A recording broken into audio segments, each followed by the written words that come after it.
Standby, Pak Sunyoto lagi terima berita. Ini dari mana? Dari helikopter Victor Bravo Papa. Just standby, please. Irian Jaya yang terletak sebelah utara Australia dipisahkan oleh Laut Arafura adalah provinsi Indonesia yang paling sedikit penduduknya. Alamnya keras dan kejam, terdiri dari payau pantai yang meninggi menjadi puncak gunung 4.800 meter tingginya. Pada tahun 1967, Freeport Indonesia datang kemari menambang biji tembaga di tengah-tengah pegunungan Jayawijaya.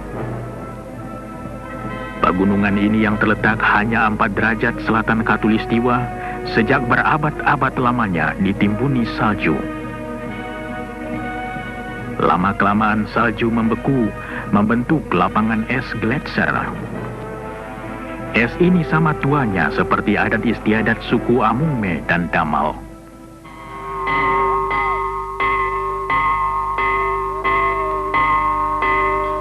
Kita tak tahu apabila dataran tinggi Irian Jaya mulai dihuni. Mungkin 20.000, mungkin 30.000 tahun yang lalu. Penduduk dataran tinggi yang hidup terpencar dalam dusun-dusun kecil berhasil menyesuaikan diri dan bertahan hidup. Mereka berhasil mengatasi kekejaman lapangan dan menciptakan cara hidup sederhana bermartabat. Mereka yang berakar adat lama dan dituntun pandangan masa lalu, kini mulai berubah.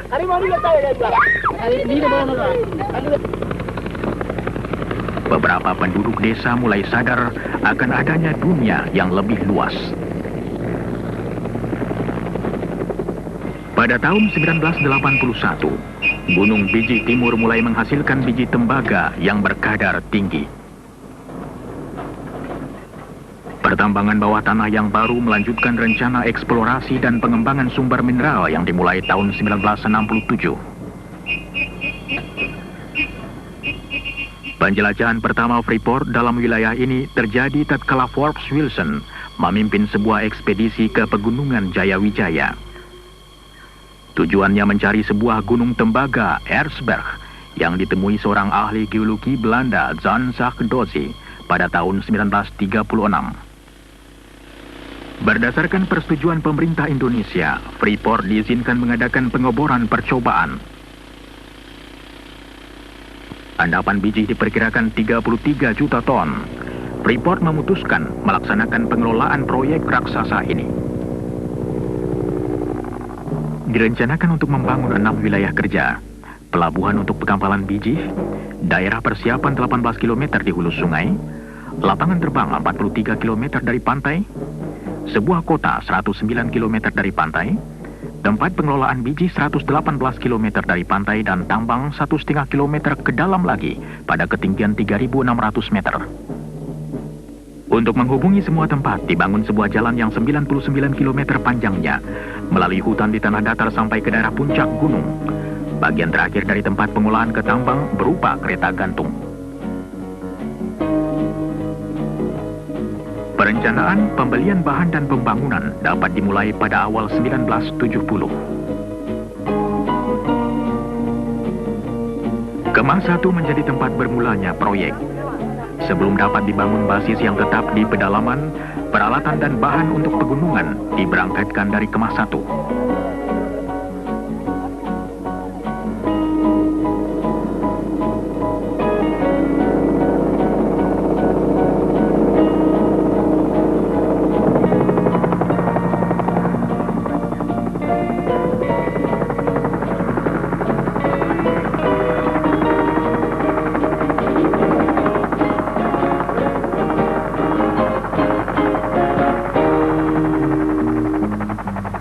Mula-mula tidak ada tempat pendaratan helikopter.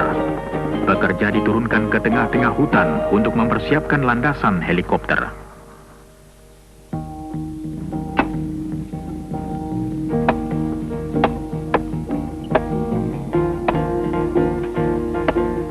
Sembilan belas perkemahan dibangun sepanjang daerah pembangunan, disusul kemah barang menurut kemampuan logistik. Logistics.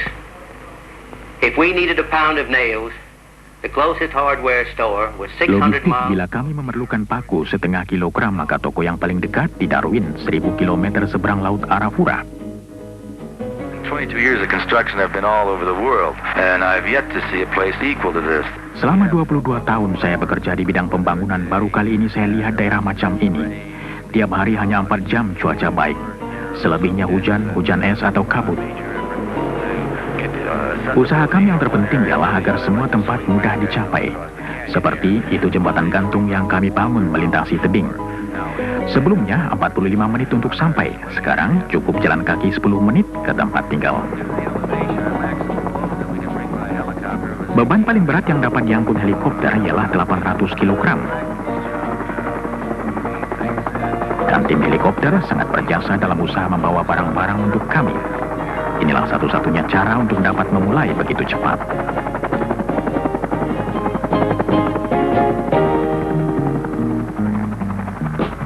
Helikopter ini mensuplai 15 perkemahan gunung dengan makanan, muatan dan alat-alat besar untuk membangun jalanan yang 104 km panjangnya. Sepanjang 66 km jalan datar melalui daerah payau dan hutan dan menyeberangi 2 sungai. Kemudian jalan nanjak berbelok-belok sepanjang 36 km melalui punggung gunung terjal yang perlu digali atau diratakan agar tanjakannya tidak lebih dari 20%.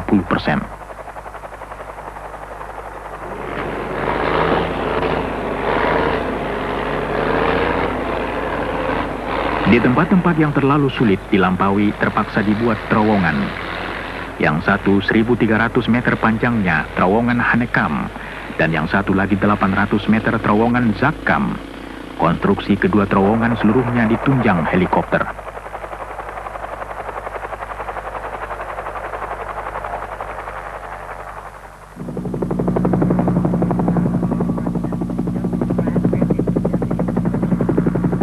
Cuaca merupakan salah satu hambatan terbesar bagi pekerjaan. Awan tebal sering datang dengan cepat dari laut Arafura. Helikopter yang berangkat dalam cuaca baik tahu-tahu masuk daerah hujan dan kabut hingga terpaksa kembali ke pangkalan.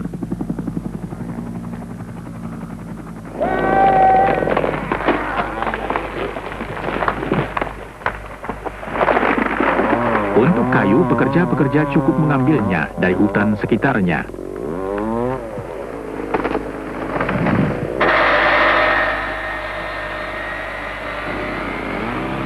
Pohon-pohon hutan yang tinggi ada guna lain untuk membuat landasan jalan.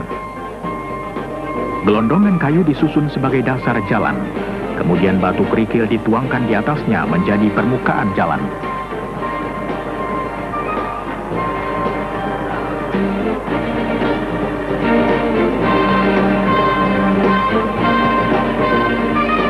Waktu jalan siap, pengangkutan beralih dari helikopter ke truk.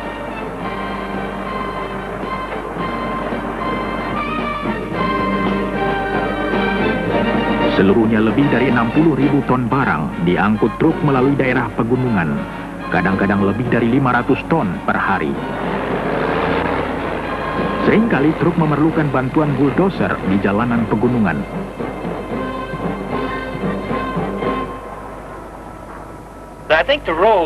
Hemat saya, jalanan itu paling merusak bagi peralatan kami. Tapi pekerjaan yang paling berat bagi manusia ialah di Gunung Erzberg. Kondisi pekerjaan kami amat berat selama 4 hingga 5 bulan pertama. Tambangnya sendiri terletak 1,5 kilometer dari tempat pengolahan biji. Dan dalam jarak itu termasuk kenaikan vertikal sepanjang 700 meter.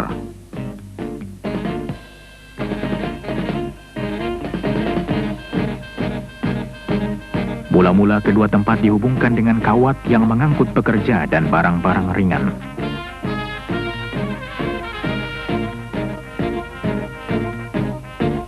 Kemudian dipasang kereta gantung untuk membawa pekerja, bahan dan kabel-kabel setebal 4 cm untuk pengangkutan biji.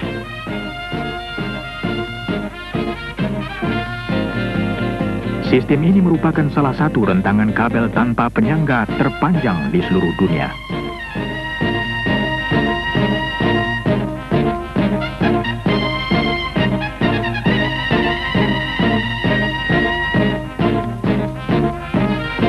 Pembangunan tempat pengolahan biji mempunyai tantangannya sendiri. Dari cuaca buruk dalam alam keras sampai batas waktu dan masalah logistik.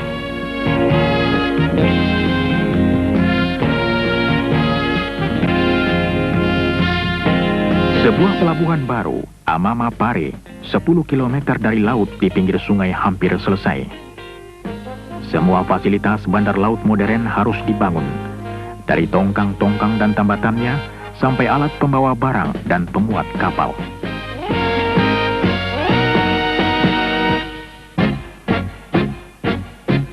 Pipa yang panjangnya 115 km dengan garis tengah 10 cm dipasang dari tempat pengolahan biji ke pelabuhan untuk mengangkut cairan tembaga.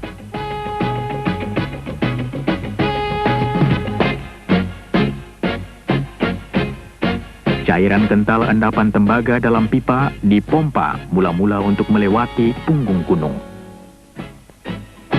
Kemudian daya berat membawa cairan ini ke bawah sepanjang 74 km ke pelabuhan.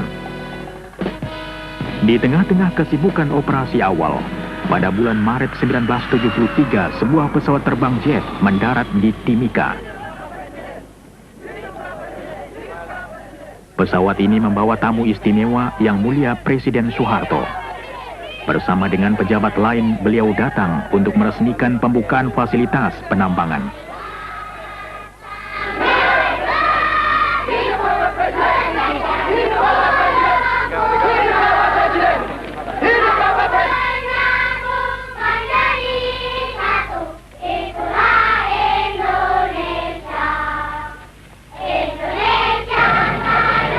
Dalam suatu upacara resmi, Presiden Soeharto mengatakan bahwa usaha ini merupakan pelopor penanaman modal asing di Indonesia. Beliau mengatakan bahwa usaha ini menggambarkan kepercayaan dunia terhadap tekad Indonesia membangun masa depannya. Kepercayaan ini merangsang datangnya investor-investor lain ke Indonesia.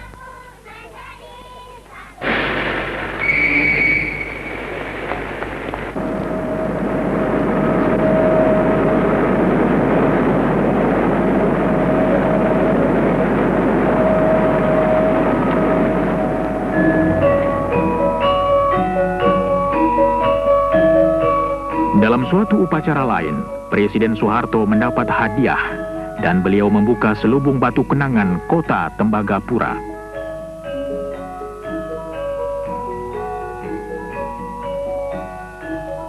Sekarang, 10 tahun setelah mulai dibangun, kota ini berpenduduk 3.500 dan terus berkembang.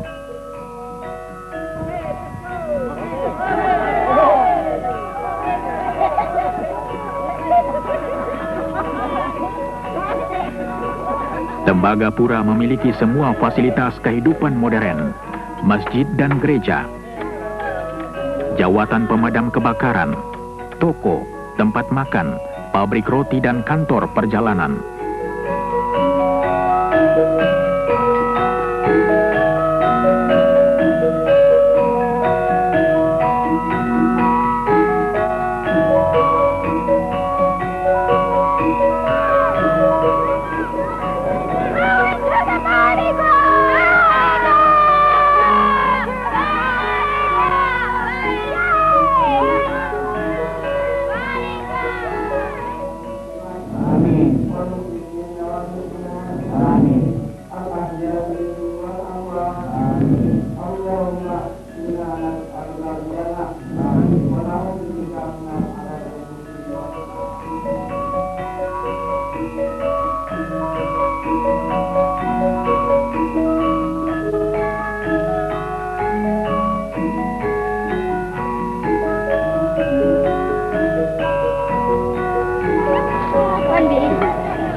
Walaupun letaknya terpencil, kota ini menyediakan fasilitas pengajaran sampai tingkat sekolah lanjutan untuk anak-anak Indonesia.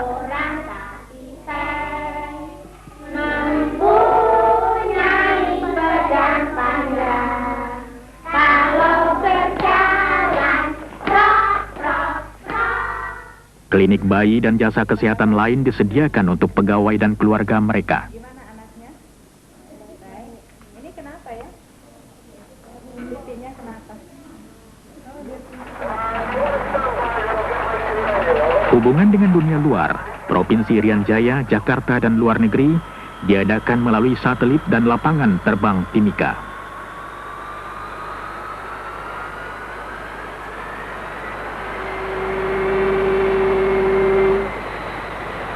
Segala sesuatu harus diimpor, diturunkan dari kapal, dan dibawa dengan tongkang ke PET 11 untuk kemudian diangkut ke daerah pegunungan.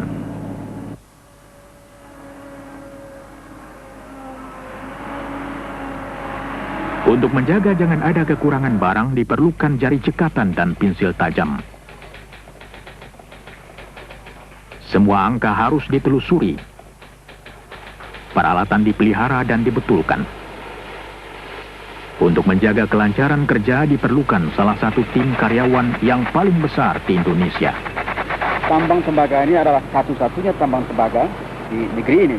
Itu akan berarti juga akan menambah devisa, selain tentu saja merupakan tempat pendidikan tenaga-tenaga ahli yang terampil di dalam bidang pertambangan, dan juga menambah kesempatan kerja, dan menambah pendapatan pemerintah selain dari devisa, juga tentu dengan pajak dan lain-lain. All of the buildings and structures you see around the work Semua areas bangunan dan and gedung towns yang Anda lihat sekitar tempat kerja dan kota membuktikan bahwa Freeport punya komitmen yang panjang di Indonesia. we're standing at the heart of the operation right now, the trams. Kami berdiri di jantung operasi, kereta gantung. Jika kereta mogok, biji tidak dapat diambil dari tambang. Akibatnya tidak ada pekerjaan di tempat pengolahan. Jadi inilah kunci operasi kami. Berhasilnya proyek kami tergantung pada kelancaran bekerjanya kereta gantung.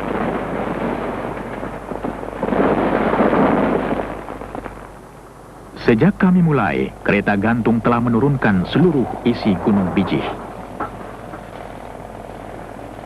Kita mengusahakan tambang tembaga di Gunung Bijih. Dulu pertama kali kita namakan iceberg.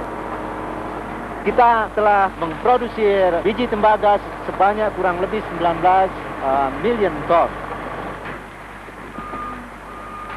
Sementara itu, tim eksplorasi melanjutkan pencarian biji baru. Usaha mereka berhasil, sumber baru ditemui 1 kilometer sebelah timur dari tempat semula, disebut Gunung Bijih Timur.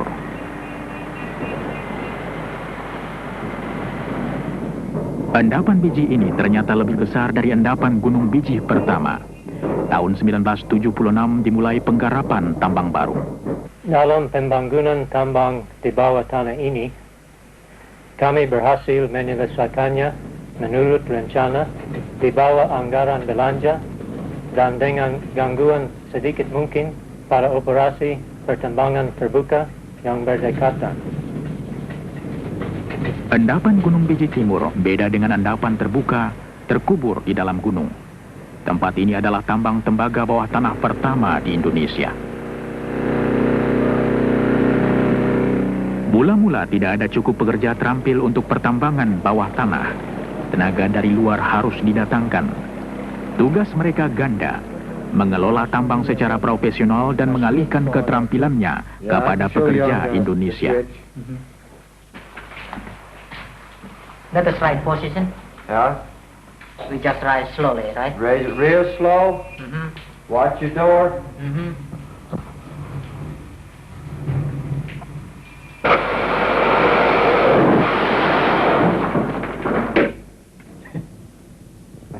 Silahkan pakai itu. Bagaimana bedanya?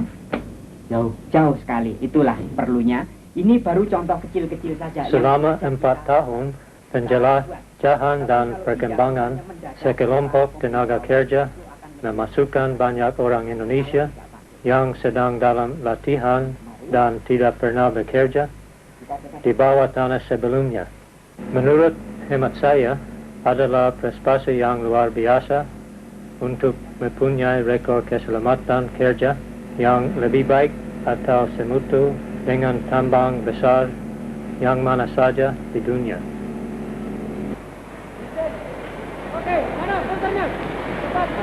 Have to years of exploration, diamond drilling, planning, development.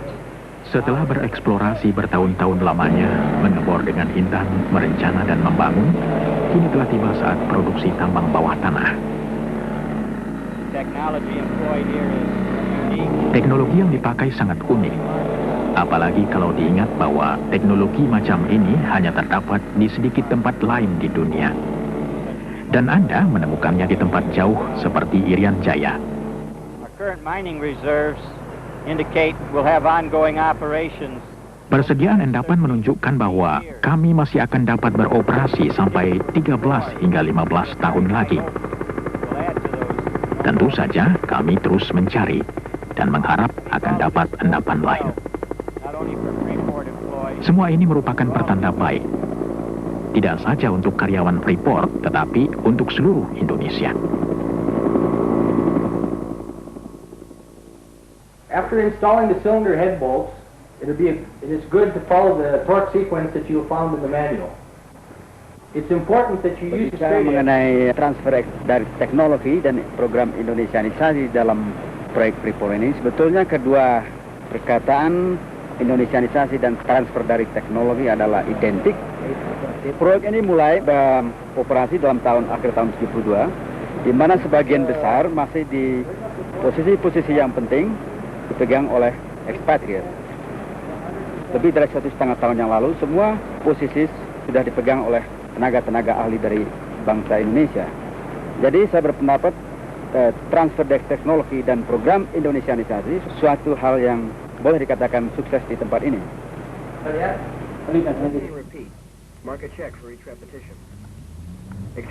Pengalihan keterampilan dicapai dengan latihan sambil kerja dan dalam bengkel-bengkel kerja. Split motor terdiri dari rotor, kemudian motor ini adalah di start dan dari dalam tank, diisap oleh pompa. Sudah lebih dari 1.200 orang Indonesia mengikuti pelbagai penataran. Langsung dioperate ke kontrol.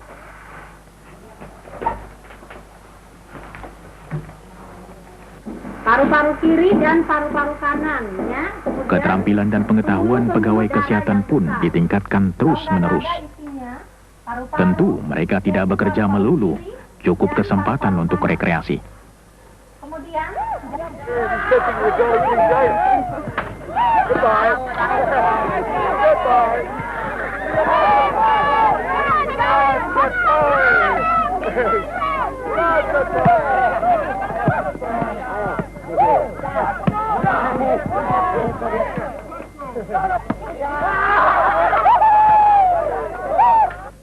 Oh, what a hit!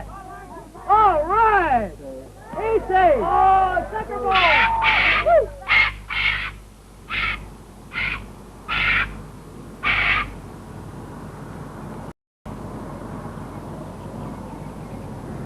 Tembagapura sejuk dan nyaman, tapi hujan tiap hari, curah hujan 500 cm tiap tahun.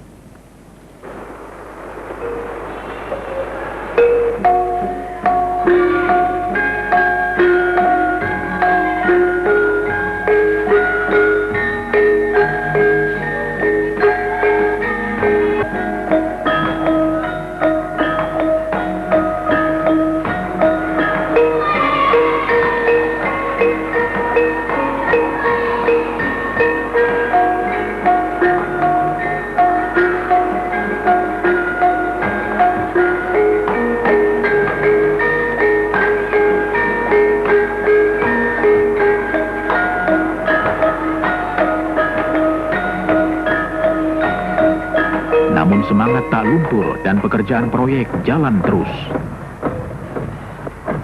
Fungsi daripada government relations adalah sebagai penghubung di antara perusahaan dengan pemerintah, baik di pusat maupun di daerah. Untuk ini kami bekerja sama dengan pemerintah daerah di Fakfak dan Jayapura, serta juga dengan Kementerian Riset dan Teknologi di Jakarta, untuk membuka daerah pertanian yang baru, daerah resettlement yang baru di daerah pantai, di daerah dataran rendah, memberikan pelayanan kesehatan, pendidikan, dan juga bantuan penyuluhan pertanian. Sejak hadirnya Freeport di daerah ini, Freeport telah berusaha untuk meningkatkan sosioekonomik standar dari penduduk setempat di sini, yaitu melalui program pendidikan, program kesehatan, dan ada kesempatan bekerja bagi penduduk asli di sini.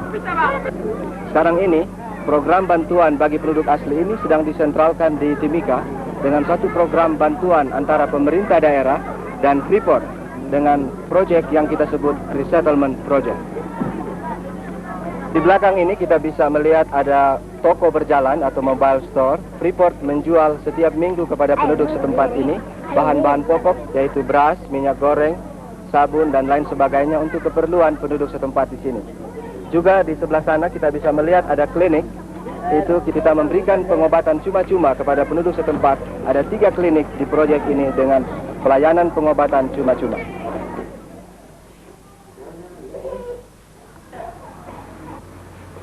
Para perawat dari Rumah Sakit Tembagapura mengunjungi klinik-klinik beberapa kali seminggu untuk mengobati penduduk asli. Wanita dengan anak kecil dianjurkan untuk mengikuti kelas khusus untuk perawatan bayi. Suku Damal dan Amungme yang paling banyak berhubungan dengan proyek. Sumber dan lambang kekayaan utama, pesta panggang babi menambah gengsi mereka. Perusahaan membagi-bagi benih pangan baru pada mereka dan mengajar cara bertani yang lebih produktif. Hasilnya, gizi mereka bertambah baik dan untuk pertama kali, hasil pertanian mereka dapat dijual.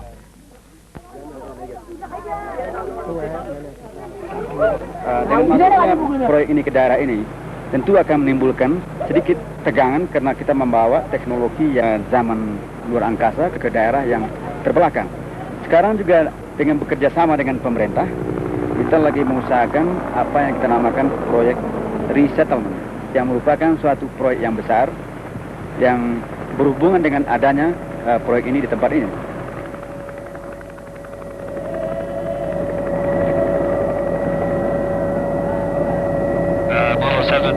Victor Bravo Romeo, we're overhead 74 now, making approach to the Ertsberg. Persediaan biji dalam Gunung Bijih Timur diperkirakan dapat bertahan sampai 15 tahun. Untuk mengelola tambang tersebut diperlukan sistem penggalian yang rumit yang disebut block caving. Block caving can be described Block caving dapat digambarkan dengan menjungkir balikkan tambang terbuka, menjatuhkan biji melalui terowongan, untuk kemudian diambil dan diangkat ke permukaan tanpa banyak kerja tambahan.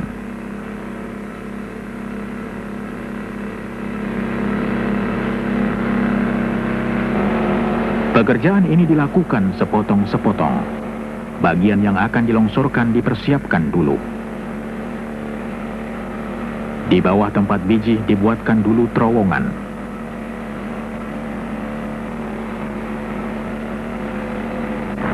Kemudian bagian-bagian yang mengandung biji diledakkan. Ledakan ini menyebabkan lapisan yang mengandung biji kehilangan penyangga dan roboh.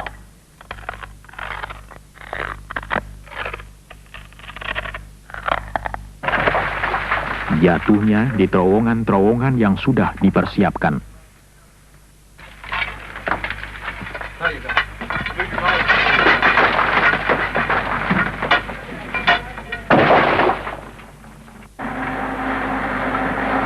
Dari sana, potongan-potongan diangkut ke tempat pengumpulan di luar.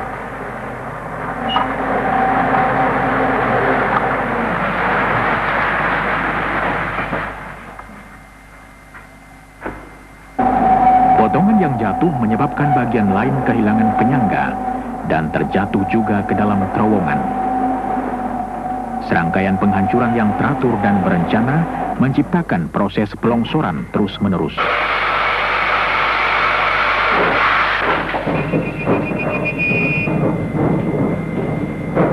Kereta api listrik mengangkut biji ke tempat pengolahan.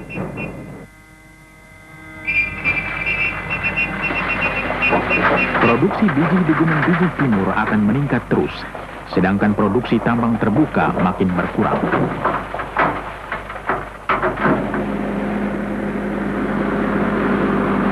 dasar dari kedua tambang dibawa ke tempat penghancuran yang sama.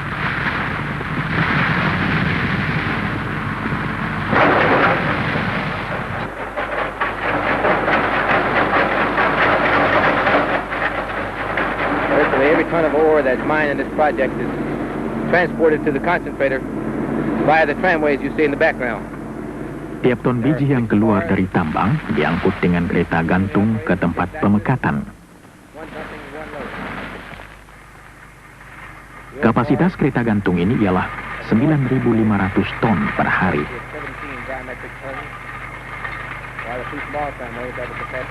6 kereta bergerak terus-menerus, 1 diantaranya menuang, 1 diisi.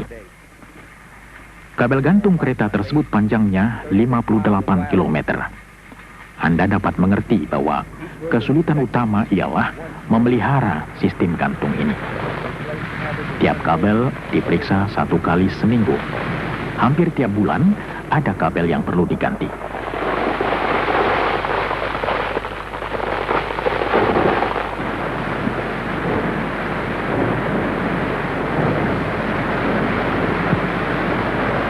Biji dihancurkan lagi di tempat pengolahan.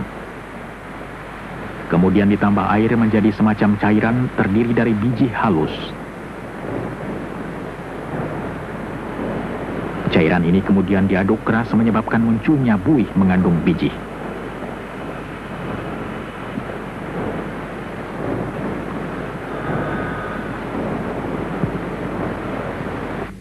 Bahan ini kemudian diperiksa dalam laboratorium untuk menentukan kadar tembaga, emas, dan perak. 96% dari tembaga yang semula terkandung dalam biji dapat dipakai. Hasil yang paling tinggi di seluruh dunia.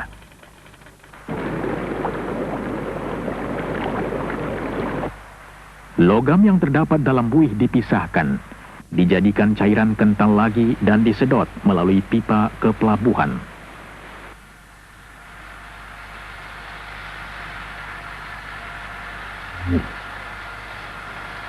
Di sana cairan dikeringkan dan konsentrat siap untuk diekspor.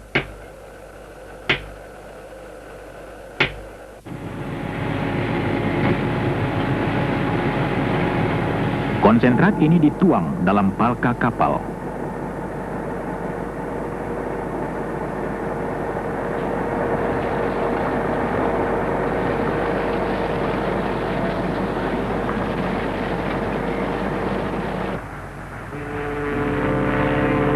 Karena muara sungai Tipuka dangkal, maka kapal hanya diisi sebagian. Kemudian bergerak ke tempat tambatan di lepas pantai.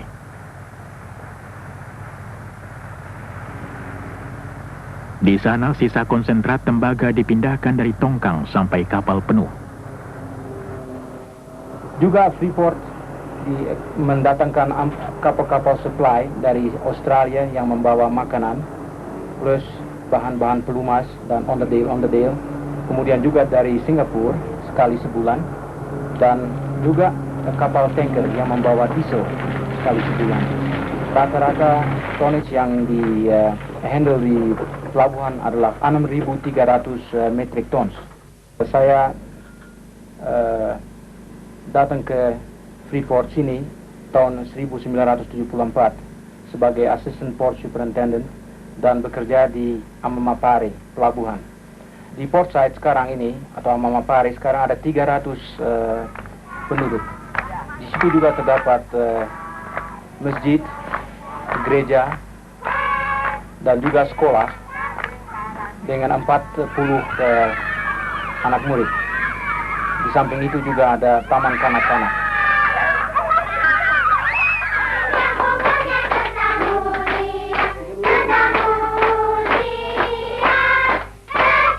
Pesta ulang tahun merupakan tradisi hampir seluruh dunia. Pesta bayi yang pertama lahir di Tembagapura baru-baru ini merayakannya.